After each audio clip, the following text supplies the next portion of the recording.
Yes, guys, welcome back to another video. In this one, I'm answering all of the burning questions ahead of the 2024 AFL Draft. If there's something that you don't know about the draft and you want to know, and I'm sure you'll find it here. This video is powered today by Deakin University, home to the world's #1 sports science school for 3 years running. I'm teaming up with Deakin in the lead up to this year's draft to bring you even better videos. And guys, before we kick in, I'd just like to give a massive thank you to everyone that supported the channel this year. We've had, so many views. We've had some of the biggest numbers for mocks and different draft content in the last few weeks. So I can't believe it, really. We hit 2K subscribers recently, and now we're almost up to 3 already. So this is all pretty mad to me, but thanks for your support. Thanks for watching, tuning in, even jumping in the comments. I absolutely love that stuff, and a lot of the time it's the impetus for the videos in the future. So thank you all very much. So we'll jump into the Q&A section of the video now, the main nuts and bolts. And there's a good question here about my process from @MrMoreMelody, who asks, I'd like to know how many games you go and see, how you decide which games you go to, and how you get vision, etc. So I'll try to break this one down into parts. As far as how many games I get to, I would say on average that number is probably around 2 to 3 per weekend. As far as the process of how I decide that, I'm pretty much, I'm sitting at home, I'm producing videos throughout the week, and at some point I'll sit down, have a look at that Coates Talent League fixture or, national championships, whatever's coming up, and pretty much map it out as far as, can I get to 2 games in a day here for timing and logistics. If I'm picking between 2 games, it'll pretty much be an equation around, which one's geographically closer and which one has the more quality players in it. As far as then looking what I do outside of the live game. So I really have 3 ways of watching the games. One is the live that I just spoke about. The second is the video footage that I take. So my wife comes along to the games with me and she does all the videography work that I post on Instagram during the week. So she films that. I'm sort of up in the stands, kind of just looking at specific players, trying to watch them, take notes, and keep that stuff for later when I talk about these players. So that's a really good resource for me as well, to be able to go back into that video footage, which I sort of edit up for the Instagram clips and stuff like that, because I go back through it and a lot of it's in slow motion. You can have a look at that really intricate stoppage kind of stuff that you don't catch when you're watching the game live or on the stream, which is the third sort of way of me watching a game, which is on the stream. Any game that I'm not able to get to, I try to watch it back on the stream, at least, a couple of quarters of the game if I can't watch the whole thing. So that's pretty much how I go. I'm trying to watch the majority of the Coates Talent League stuff. I watch every game from the national championships. If it's here in Vic, I'll go and watch live. If it's not, I'll just watch it on the stream.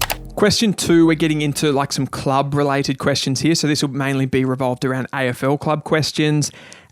@Jesimnex. Do you still think pick 2 will be traded after the close of deadline day today? That was back on Friday. Short answer to that question, I don't think that the deadline day is any sort of a marker for what we should be looking at with that. I think it's more just in general Richmond's reluctance to actually give any higher picks away for that pick 2, really. So I don't think they want to part with a pick like 6 and 10 or 6 and 11. They're not really keen on that. I don't think North are that keen on 6 and 18. There is still an option for the future first. I think, it's still a watch this space, and I'd say it's probably 60-40 in a no. But I still imagine that Richmond could have their heads turned by North Melbourne, and North Melbourne's willingness to give up that future pick, given that they want to sort of push into this rebuild a little bit quicker, I think is kind of your answer on that one. But as far as the part about deadline day, I don't think that has much of a significance on whether this trade will happen or not. So we'll skip through to the next one. It is @LurchBnac, who says, if North did trade back to pick 6, what are the chances of Melbourne taking Tyree? Worth the risk? North have enough youngsters to get games into, just take the right one with that pick. So yeah, that's a really interesting question. To say the percentage chance that Melbourne would take Tyree, I think it's probably 15-20%. It's not super high. It's always a risk when you're trading back, though, that somebody else will take your guy. I think, given there's other players around that mark that North could still look at, there's some other key position players, Harry Armstrong, etc. It's probably worth the risk, given that it's still not likely that Melbourne would take him. But I think it sort of comes into this wider discussion about how you're drafting, and I've talked about it in some of my other videos, how North have gone to several drafts in a row. They've taken lots of really high pedigree players with top end picks, but mostly in the midfield zone. So you start to overcapitalise in the same area.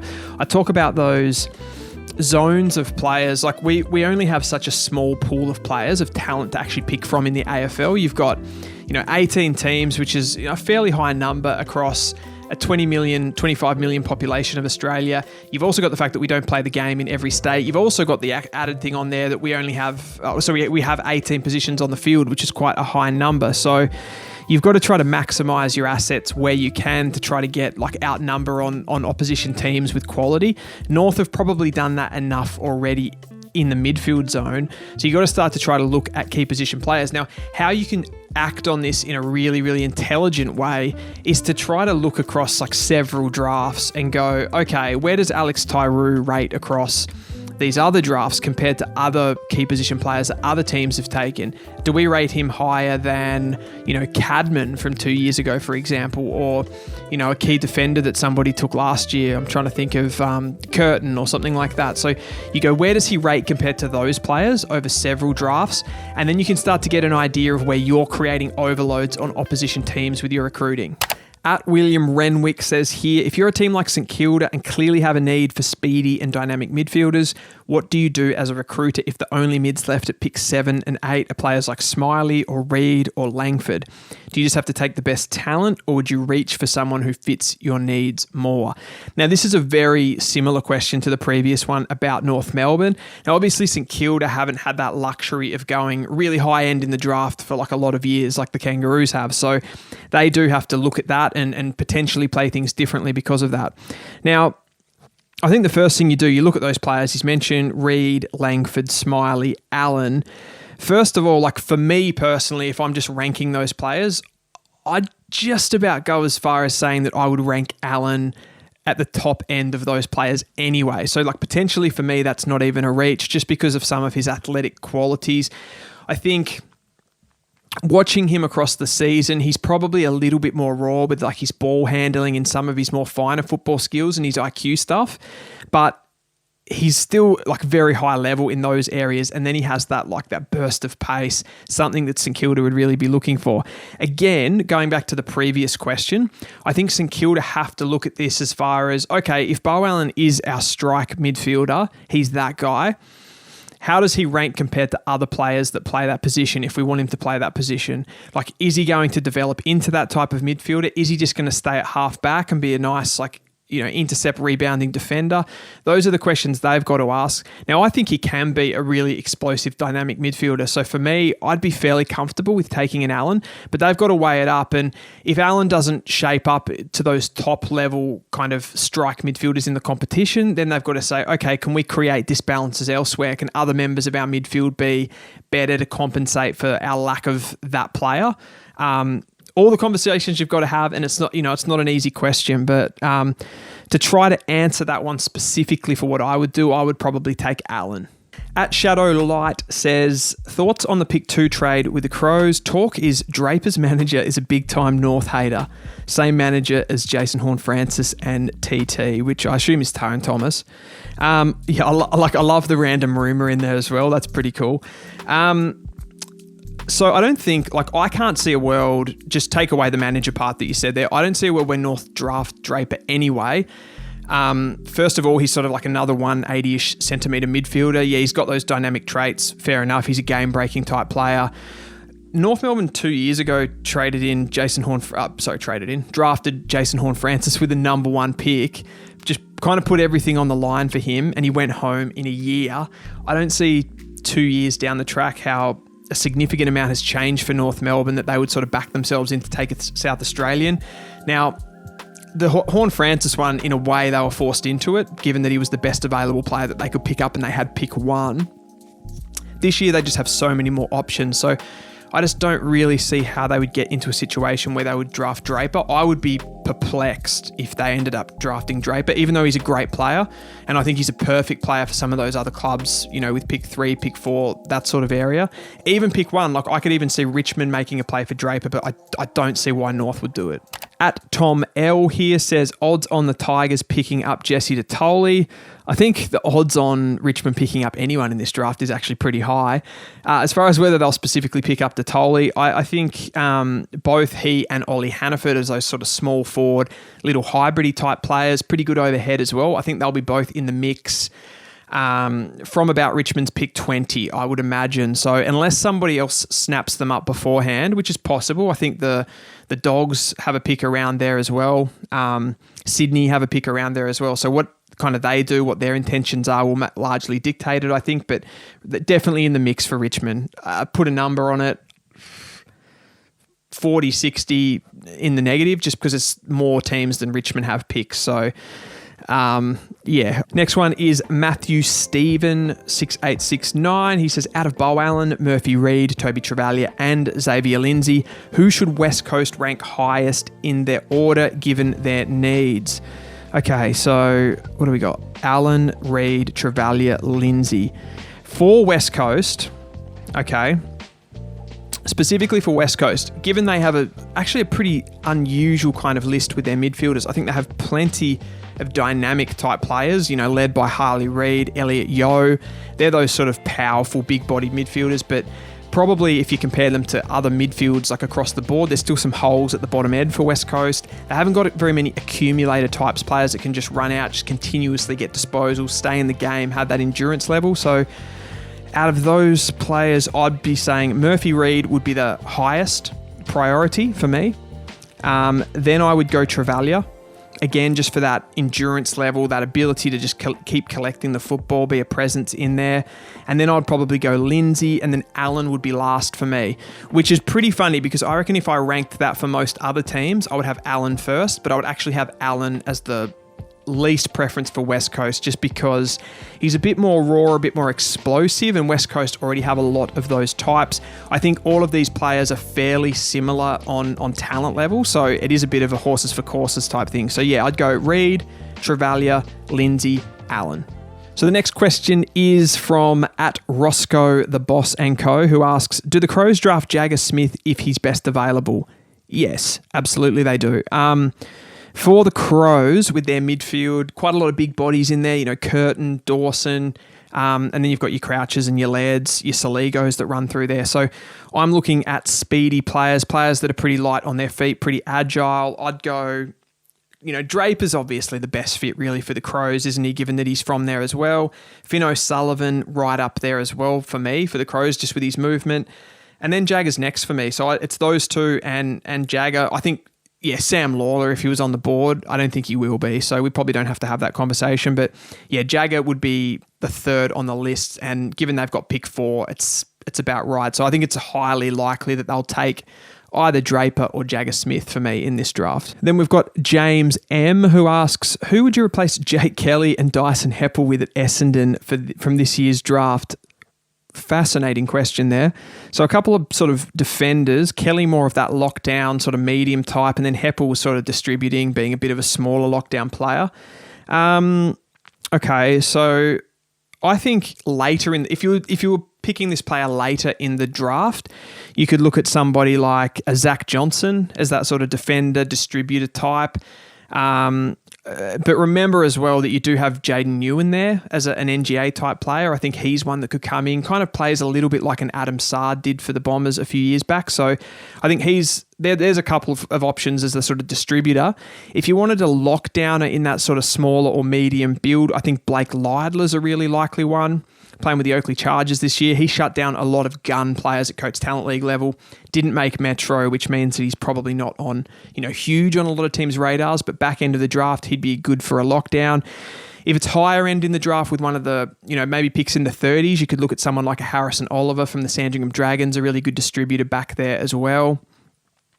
And as that kind of a little bit bigger, someone that can play on some of the bigger bodies back there, you could look at someone like an Angus Clark from South Australia who'll be kicking around probably somewhere between 25 and 35, I think. So he would be another likely one as well. Pretty random question, actually. I like that. Moving on to Aka Daka, who asks, will you rate review how every club did after the draft? Yes. At Tiggy's M5W asks here, Houghton plus Shanahan to the Tigers. So I guess similar to the Detoli question, I think anyone to the Tigers is somewhat likely. I definitely think Richmond will be looking at Taj Houghton, given he's one that it's a little bit of he's a difficult selection for other teams given the fact that he's played such little football this year. So he's a bit of a risk. Some teams that just have single picks will be less likely to want to take that risk, I imagine. So I think Tigers, with their stacked up picks, so many in that top end, they're ones that can speculate a little bit more. Teams like St Kilda are probably in that same boat, and that was one of the reasons that Melbourne it was, with double picks. So I mocked him to Melbourne in my most recent mock. But as far as Shanahan, like another player I really like for the Tigers is Jonty Fall. So if Shanahan's not there, I think, Fall's a big chance, but Jack Whitlock as well. He's another one too. If the Tigers want that more sort of athletic player that can get up the ground a little bit more, I think Jonty Fall would be a wise choice as well. Right in the mix there. Probably for Fall, somewhere in the 20s, but if you've got Shanahan, it's probably more likely with pick 18, I imagine, around there. So yeah, definitely. It's like, for Richmond, anything's on the cards.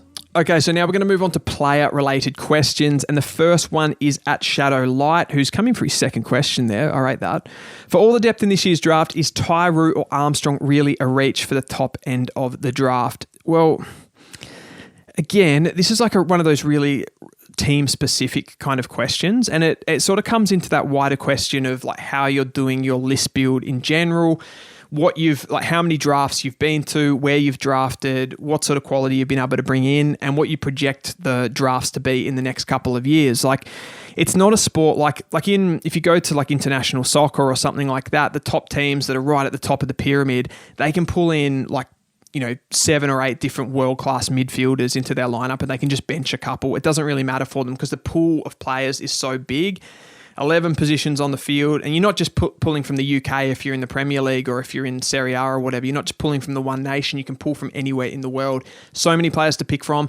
Similar in the US with the NFL and stuff. You've got a population of 360 million. You've got plenty of players to pull from. We've got a small population. Not even the whole country plays the sport as their kind of number one sport. So you've got a pretty small talent pool, and then you've also got 18 positions on the field on match day. You've got 45 team lists.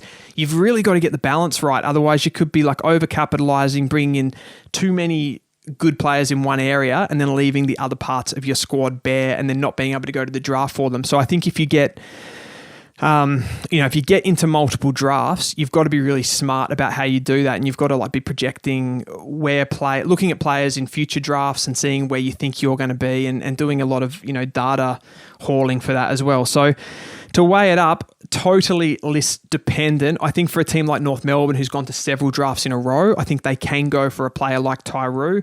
For a team, say, like Melbourne or the Saints, who might be sniffing around Harry Armstrong, or even a Richmond, I think they've got to weigh that up with their overall list build, look at next year's draft, what they've bought in recent times, to ultimately gauge. But again, at the end of the day, if you really rate that player highly and you think they're at your pick, even if it's consensus says it's a bit of a reach, I think you've still got to take them. Next question is from Nick Cumpston, who actually runs a long-standing Richmond podcast that's really great, so go and check that out, guys. He asks, does Dr. Davidson get picked in the national draft?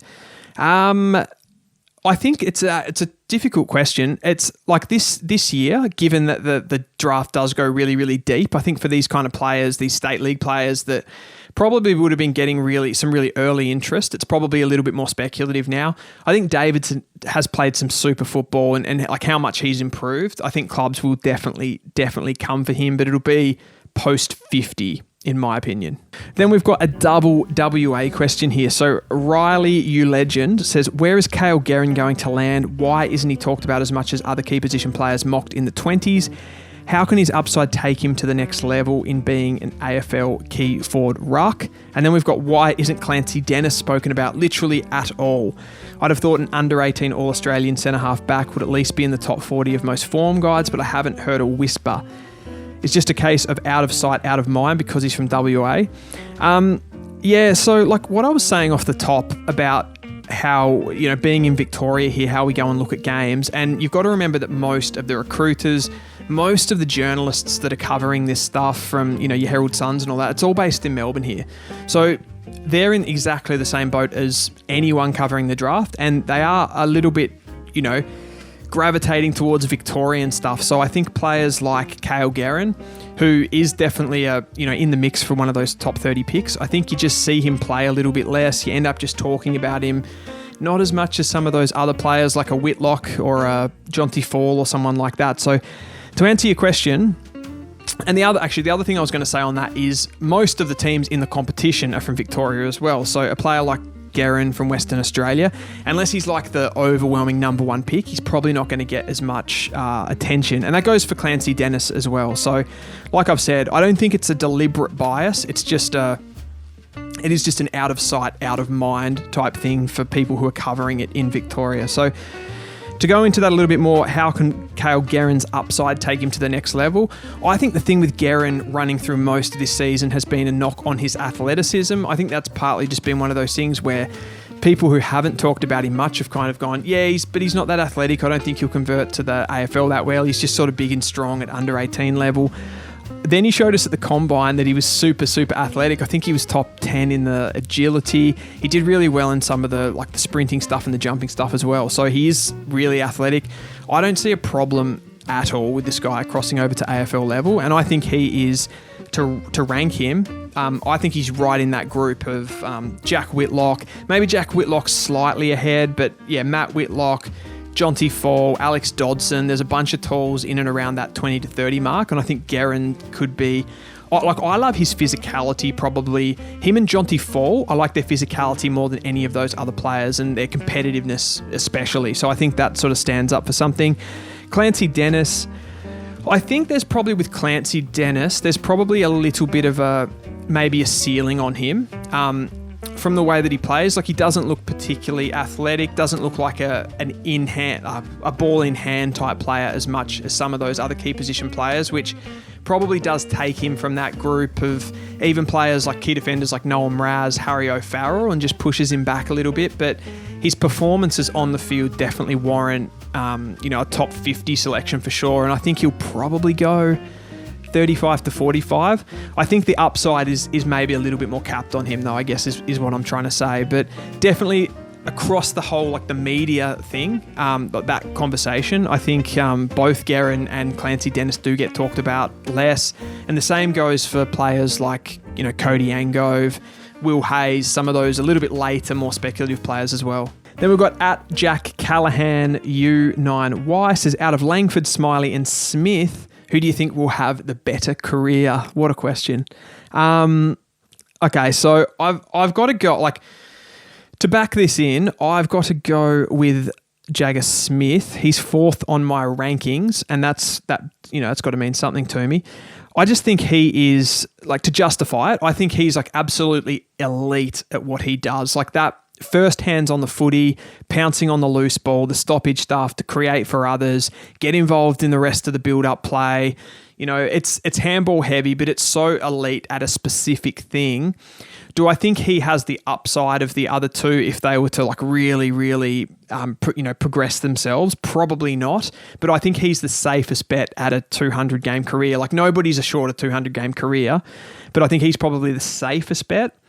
If I rephrase the question a little bit of who could have the most outstanding career, I think then that's a bit of a different question. And that in that case, I would go for Harvey Langford, because some of the attributes that he has, the size of him, the physicality, the beautiful left foot kick, the ability to get out of traffic, although he doesn't have that extra bit of athleticism. Probably what I'm trying to say here between the two is that at the same time, I could see Harvey Langford being a transcending figure in the sport. I'm more likely to see him bomb out because of his lack of athleticism. So going with Jagger Smith, but I think Harvey Langford may be the next one. Maybe Smiley's somewhere in between there, where I think he's, teams are going to look at him and use him for his big body, but I think he lacks some of the other things that those other two players have. At Arnott1Iffy says, where do you think a bid for Ben Camporeale will come? I think 35 to 45. Is that too vague? I just don't think he's a need for a certain club. So I feel like the bid, if anything, might come a little bit later, because if you're going on the idea that clubs will make a bid on someone thinking that there's a potential that they could actually end up getting to them, I'm not sure there'd be many clubs wanting to take a Ben Camporeale type on. I think it's a great deal for Carlton because they can just match the bid. But yeah, probably 40, I'd say, to narrow it down.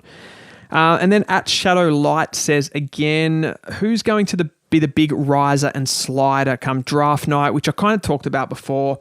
I think from a riser, I said Bo Allen in that top 10 especially. I think he could be one that could go like even close to top 5, probably more like 7 or 8, something like that. But I think he's in that mix. For the sliders, like it almost seems certain that it's going to be like Murphy Reed, Josh Smiley, Luke Trainer to me. Like one of those three I think could go pretty low just based on the circumstances. And then we've got @Murky who says, why do we not see more Luke Jackson 199 centimetre type rucks, shorter and more athletic? Is he that much of an outlier, or is footy just losing these types of athletes to other sports like basketball? Okay. Very interesting question. I don't know much about the basketball thing, like whether more kids are playing basketball. I couldn't answer that part of the question. I probably just without doing any research into this, I would say that Luke Jackson, as much as like a lot of people don't rate Luke Jackson that highly as a footballer, I think he is actually kind of that much of an outlier. He's probably a player that at 200 centimetres could actually play midfield, which is pretty crazy. Like you could throw him into the on-ball mix and below his knees, like his ball handling and stuff like that would be fantastic. He'd get around, use his athleticism to tackle really hard, be a defensive presence. There's not many ruckmen. Like you think of other more mobile type ruckmen like Tim English and players like that, like they can't do that. Like they can't play as a genuine extra midfielder. Tim English is close to that with what he can do below his knees. A little bit taller again too. So I think to answer the question, I think there's just, like he is actually just that much of an outlier would be my first inclination. Next up, we've got a couple of injury-related questions specifically to Luke Trainer. So I'll kind of put these both into one. So we've got TK Rossi asks, are Luke Trainer's concussions really that much of a worry? He was ranked in the top 10 and has fallen to the lower teens. And then Dean Beisel asks, lots of talk about Trainer's concussion issues. What is the actual information regarding this rather than just rumour? Concussions before the grand final in the Coates Talent League, and what else is there? So this is a pretty complex, question for someone like me, particularly to ask because I'm not on the inside. Now, I'll give you some of the facts that we know. He had that concussion against the Calder Cannons in the quarterfinals, of the Coates Talent League, and then due to the 21-day protocols, he missed both the semi-final and the grand final. And then I think he's since done another injury, maybe a shoulder or something like that. I can't remember what it quite was, but non-related to the concussions. Now, his coach did an interview recently where he stated that the number of concussions that Luke Trainer has had is 4. I'm not sure how far that is dating back. And I think given the talk that's been around this from people, like there's definitely people in the industry that have been talking about this, talking to the media about it. Now, there's so many layers to this. Like, could this be a team trying to actually push this narrative so that they can get Luke Trainer for a bit more of a steal? Like we've seen that with players. Clubs have come out and tried to make bigger of an injury to try to get them higher up in, let them fall a little bit later in the draft. Teams not wanting to take that risk on. I guess the thing that we have to consider here too, though, is that concussion is like a seriously grey space. Like it's not like doing a knee. It's not like doing, having recurring hamstring injuries. It's like even the experts that are working in this area don't really know the full extent of concussions. Some people can have several concussions and not have like as many problems. Some people can have a few concussions and have particularly bad problems. So without really knowing the medical history, we can't say.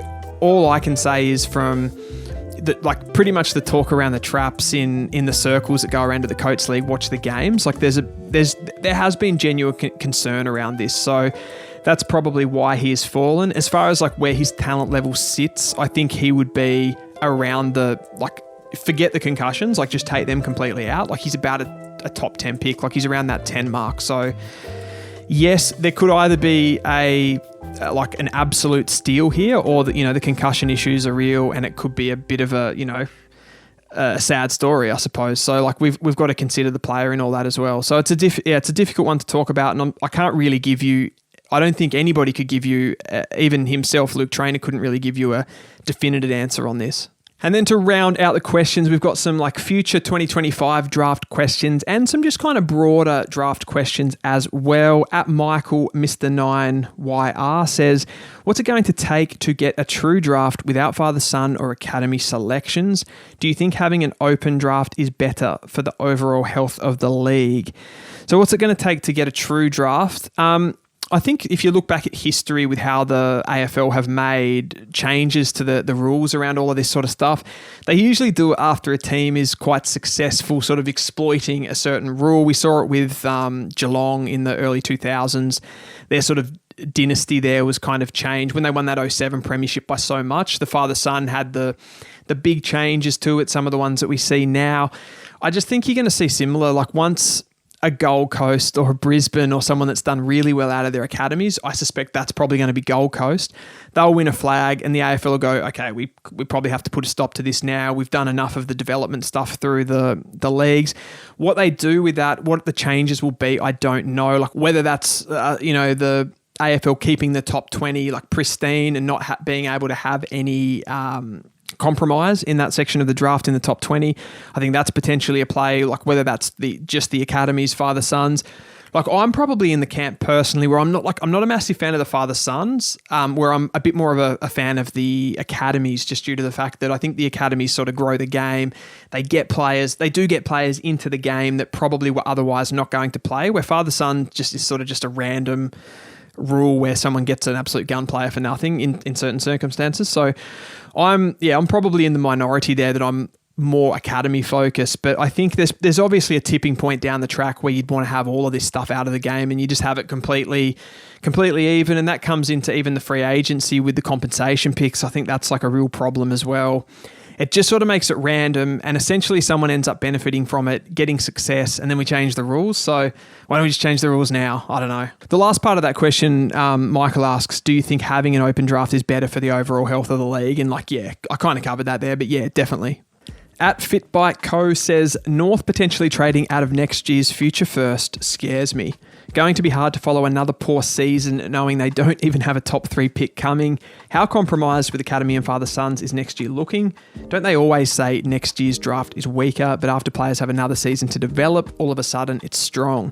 Is this a danger for North? Okay, so at Fitbike Co, we've got the part there where you see you're scared. It's going to be hard to follow another season without having any picks coming in.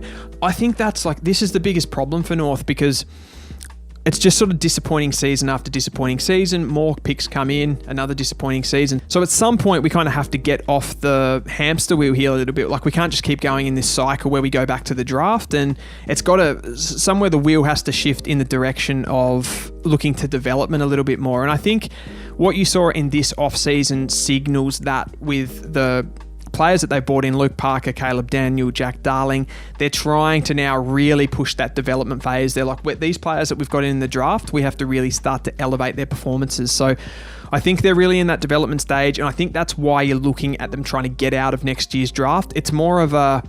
It's not looking at next year's draft necessarily and saying, oh, it's a really poor draft. It's saying, we've got to go. Like, we've actually got to do something. We've got to start to get better performances on the field.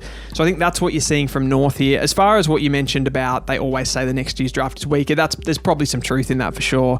I think when next year's draft does start to come around, you'll probably see some of the strengths that it has. I think they typically say this after, particularly there's a strong draft, and then they'll say the next year's draft is a lot weaker than that. The next year's draft does have quite a few good key position players. Again, you look at North's build and you've got these midfielders coming through. Key position players take a little bit longer. So if you're kicking the can down the road another year, I think North are considering all of those things, and that's why they're probably not valuing next year's picks as highly. The other point that you touched on there was the academy. I'll give you some names. Daniel Annabelle, McGuan, Bo Adensel, Zeke Uland, Jai Murray, Kalani White are all either father-son or academy players. So what's that number? That's 6 players there already.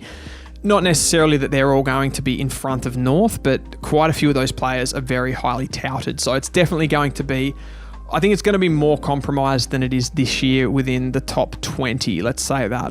Which segues me perfectly to Andrew McDonald's question here, which is, who are the top prospects for next year's draft and what is good about them? Okay, so I'll start with my number one at the moment, which is Zeke Uland. He is a little jet. I think he's sub 180 centimeters, like he's pretty small. He's a halfback flanker, but can run through the midfield. Absolute dart of a left boot, like one of the most beautiful kicks that you'll see. Similar to Errol Goulden, the way that he gets the revolutions on the footy, can penetrate really far with that kick. And just beautiful field kicking, can kick goals from outside 50 with it as well. What I love about Ulan though, like when he runs through the midfield, like he's so competitive, he's so hard at it, he lays tackles, just wants the ball, like he just goes absolutely searching for the ball.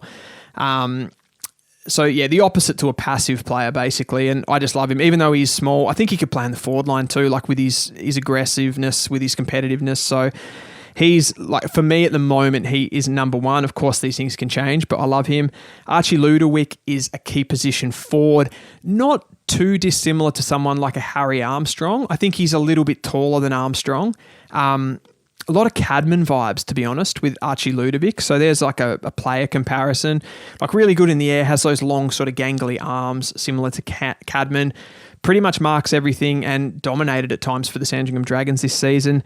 Cooper Duff Tytler is a sort of forward ruck, utility big man. Trying to think he's a bit, like he's a unique one, Cooper Duff Tytler. Like he's a big-bodied, sort of like massy as well as being tall, but really sort of smooth as well. Like just brings players into the game with his hands. He can sort of kick as well as a ruck. So one of those sort of all-action ruckmen that can sort of push forward and be a bit of a handful. He's like closer to the 200 mark off the top of my head. And then the other one I'll bring up is Willem Dersma, who's going to be right in the thick of things at the end. He's just a typical Dersma, like a 190 centimetre-ish, and moves like a genuine midfielder, like looks like a tarantula / cat on the field, like just gets around, moves super, super well, like lateral speed, all of that sort of stuff. So just brimming with athleticism and also a good footballer as well. Has spent most of his time on the wing as a bit of a like sort of marking player and a little bit at half back where he played for Vic Country in the Champs. But yeah, sort of could play. You could just throw him anywhere as a utility. And I hope that he can make the move this year into the midfield and we can kind of see like inside mid Dersma, which would be cool. And lastly here, I've just got some Instagram questions to pull up. We've got @HugoCox14 says, apparently the Crows like Langford, but Curtin and Dawson are already there. Is it an imbalance? I would have to say that yes, it is an imbalance. Now, I don't think it's necessarily just the big body thing. So you've got Curtin and Dawson, obviously, like what's Curtin? He's a 197 centimetres. He's big. Dawson, around the 190 mark as well. I don't think it's necessarily the height thing. It's probably just a mobility thing because Langford doesn't have pace, Dawson's not rapid, and Curtin isn't rapid either. So I think they're like those three would be just a little bit too cumbersome in there. I think if you were going for someone like a Bo Allen, he'd have the mobility to be able to play alongside those guys, but then you're probably not going to go for Bo Allen there. That's why I sort of favour at that pick that the Crows have. You're probably better off just to go for someone like a Jagger Smith to partner up alongside Curtin. If you're backing in the Curtin selection as an inside mid, have Curtin as your big body. Take Jagger Smith, who's just going to be lethal at pouncing on the ball, and he can feed those more attacking, more sort of explosive players like Dawson, for example. So that's how I would go about it. @Ado Bado says, is it likely that Essendon trade back into the first round after the Kako bid? This will more than definitely come down to the player availability. Like they'll definitely, it'll be something that they'll look at if the player is there that they want. If we have a look at player types that Essendon would be looking at, you're thinking like what, big-bodied mid, potentially you're looking at small forward. I think they're still lacking in the small forward area, even with Kako coming in, and probably key position forward, although I'm not as, fans are pretty big on that. I'm not as big on the key position forward. I think, like honestly, I reckon someone like a Joe Berry, Essendon would be really keen. Like imagine getting Kako and Berry in this draft. That would be absolutely massive. So if you could trade back in and get one of those players, it'll come down to as well, like what's it going to be worth? Because teams, that's been the problem. Teams that have wanted to trade, back and get multiple picks in this draft or trade back into this draft haven't had a lot of success with getting deals done. So that's going to be the problem. But yeah, I think like I did in that mock draft, I did the Smiley one. I think he'd be a player that they'd come for. Like whether they'd give up 2 future first round picks is another question. So, but yeah, definitely, I think they're keen. And after the Kako bid, they'll be like wanting to get into that section of the draft. @Jack Thomas says, does Newen end up at the Bombers? A lot of Bombers questions here on Instagram. I think he does. I think they'll take a risk on Newen somewhere with their last pick. I can't remember exactly when it comes in, like whether it's in the 60s, but I think he's good. He's got like elite pace off the back half of the ground. He's really strong in the contest. Like he can break through, has that genuine explosiveness off the back half. yeah, he's not an absolute 10 out of 10 kick of the footy for that half-back type player, and he doesn't give you anything like aerially or anything like that as a back flanker, but just as that genuine pacey guy out of the back half, I think he can replace someone like a Nick Hine for the Bombers for sure. Then we've got at Johnny Pham, who says, how could the Crows get North's pick 2 with their current hand? I think I covered this a little bit further up, but the trade that is touted is pick 2 for pick 4. So the Crows get pick 2, North get pick 4. Crows trade a future first to North, and North trade back a future second. So, you know, given their finishing positions this year, like Adelaide's looking at a future first being somewhere like pretty high up, I suppose, like between 5 and 10, and North's second round pick being somewhere like around the 20s, given their position. So something like that, I guess. I don't know. As I said, I don't think Adelaide, if they think North are going to be pushed into Tyroo, I don't think Adelaide are going to do it anyway. And the last question of the day here from at Peter Atta 08, he says, what's Richmond's likelihood of picking Draper at 2 if they do land the pick? Yeah, I think he's in the mix. I think they'd be more likely to go for Victorian talent here, given that there's probably not much you'd split between like a Finn O'Sullivan and a Sid Draper. They've both got similar qualities, albeit I think Draper's more of a pure midfielder, whereas Finn O'Sullivan's a little bit more hybrid, can play a few different positions because of his overhead skills. But yeah, I think they'd definitely look at Draper, but less than like 50% likelihood. Like I think if they got their hands on 1 and 2, it would be Lawler and Finn O'Sullivan for me. Just got a final question come through here, guys. Are you doing a live stream for draft night? I certainly am. I've got to tick a few more boxes, just get some equipment organised, but I'm 99.9% sure that is happening. So tune in for draft night for my instant feedback, basically. So that is a wrap for this video, guys. I hope you enjoyed the Q&A, the first time I've ever done one like that, so a bit of a change of pace for me. I would like to thank Deakin University for powering this video. Deakin is the world's #1 sports science school for 3 years running, so I thank them for being on board. And guys, I'll see you in the next video.